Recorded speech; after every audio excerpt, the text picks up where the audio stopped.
Hi there and welcome to GoGet Software. We're going to be going over how to set your metadata. And basically what I'm going to do is I'm going to take you through setting up your inside of your an article or something that you're looking for. And I'm just going to use an example to find out how we want to do this. Okay.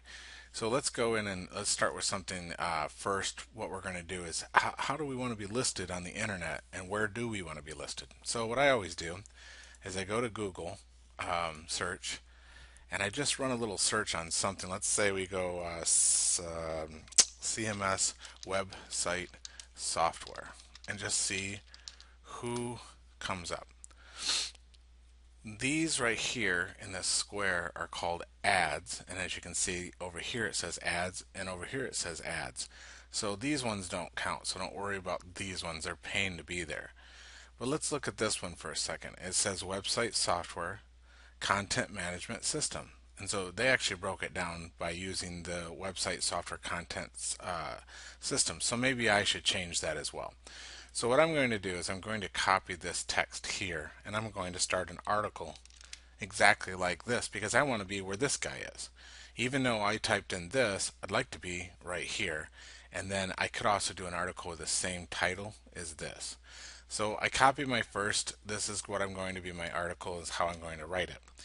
So using this as an example, I'm going to show you how to lift stuff and how to utilize it. So we go to our admin panel and we're going to just start an article because I'm going to create a page to draw traffic on that topic.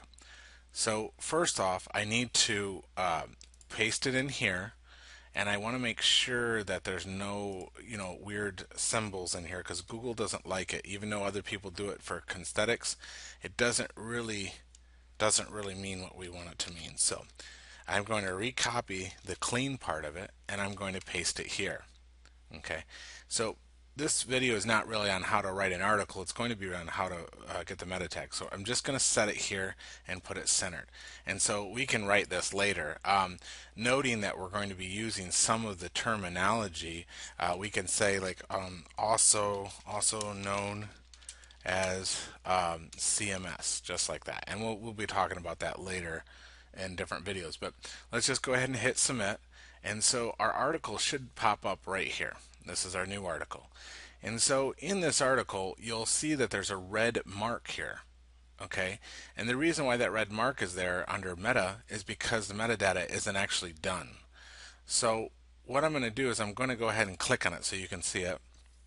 Notice we have a title of the page, we have a description of the page, we have keywords, copyright, author, email, and it goes on down the page. And this is all the information that registers to Google and other search engines that represent, hey, this is what's in our website page. Not in the website, but what's in that particular page.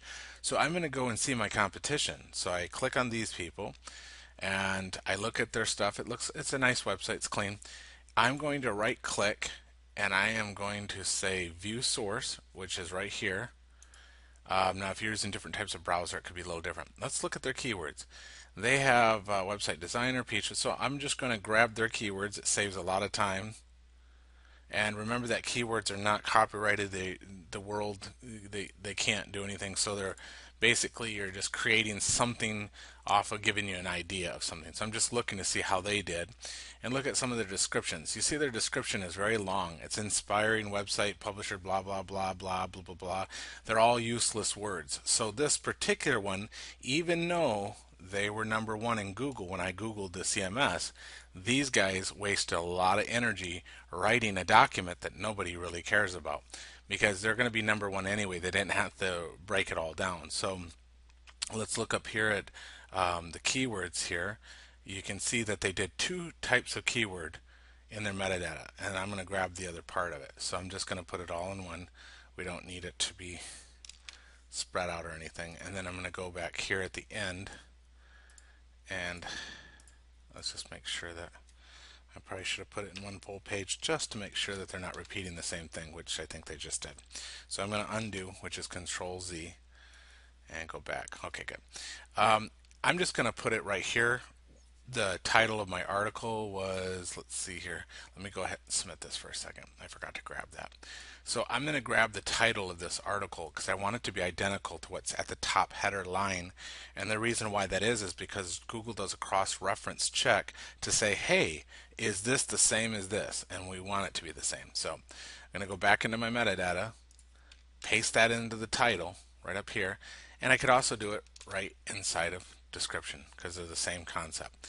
Then our copyright, you just can put 2014 or whatever you'd like to, the author, and you put your name, um, email address, and then you can put in English. Character set is UTF-8.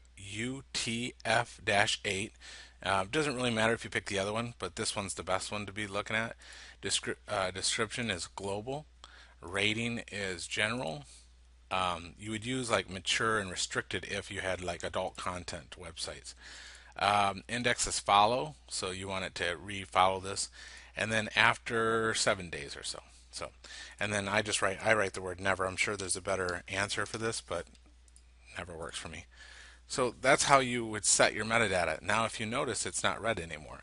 So when you're in a group of things, let's look at our category and products for a minute. You see how none of these have been done? It's because I just stuck them up there the other day. But like how to do site settings, I would do metadata on that.